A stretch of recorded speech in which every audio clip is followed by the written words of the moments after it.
So how much longer will this tariff nightmare drag on? How much more damage can our economy take? And how much lower will our retirement accounts go? The truth is, that depends on us. Are we ready to take action before it's too late?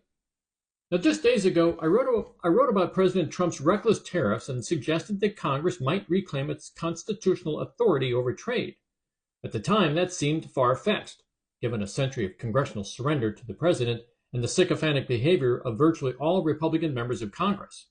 But something has shifted. Let's go back a little bit. Back in 1934, during the depths of the Great Depression, Congress granted President Franklin D. Roosevelt limited tariff authority to help stabilize the global economy. Now, this trust was extended repeatedly through wars, recessions, and the rise of global markets until much of Congress's original power over trade quietly shifted to the executive branch. Now, the key to it all, the element that maintained this abdication of authority, was that Congress largely trusted the president. It all hinged on trust. But that trust has now been shattered so badly that even members of the president's own Republican Party, usually content to follow in blind, foolish allegiance, are beginning to push back.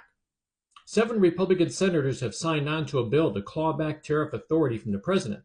That includes Chuck Grassley, Mitch McConnell, Jerry Moran, Lisa Murkowski, Tom Tillis, Todd Young, and Susan, I think Trump has learned his lesson, Collins.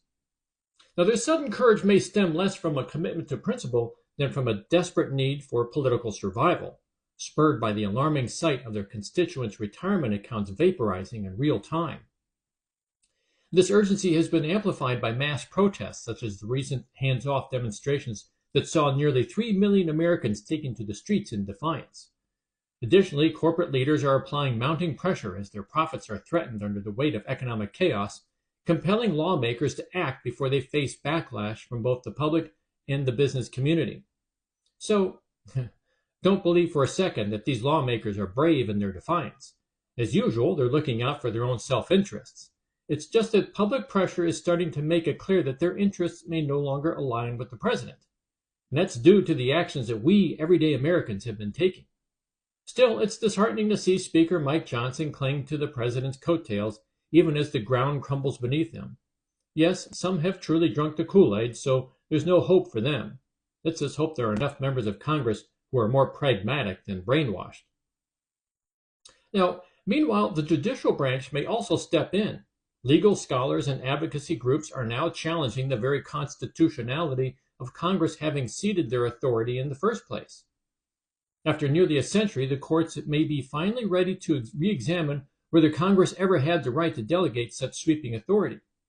Recent Supreme Court rulings, including the end of the Chevron deference, suggest that the judiciary may no longer give the executive branch the benefit of the doubt. So, now we see not one but 2 potential paths out of this nightmare: congressional action and judicial intervention.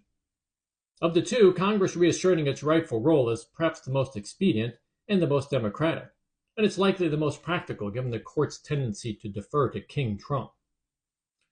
While this may not yet be a beacon of bright hope, or bright beacon of hope, I should say, these recent developments offer a faint, distant illumination. Now, what could transform that distant candle into a spotlight? Continued public pressure. When Americans take to the streets, flood congressional offices with calls, and demand accountability, lawmakers take notice. They do take notice. Let them know how these reckless tariffs are affecting your family. Tell them a reckless hand at the wheel is endangering the whole country. Now, to be fair, tariffs do have a place in our foreign policy toolkit. Used sparingly and strategically, they can support American industries and address genuine national security threats. But like fertilizer in a garden, too much can poison the soil. Tariffs should be applied with prudence and consensus, not vengeance and isolation. But we still have a say. Congress is stirring. The courts are watching. But it's up to us. It's up to us, you and me, to keep the pressure on before more damage is done.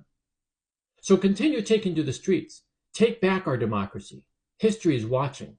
Our time to act has arrived. This is our time. This is our fight. My name is Dan Schaefer, previous Democratic candidate who ran for the Missouri House of Representatives, District 97. Thank you very much for your time.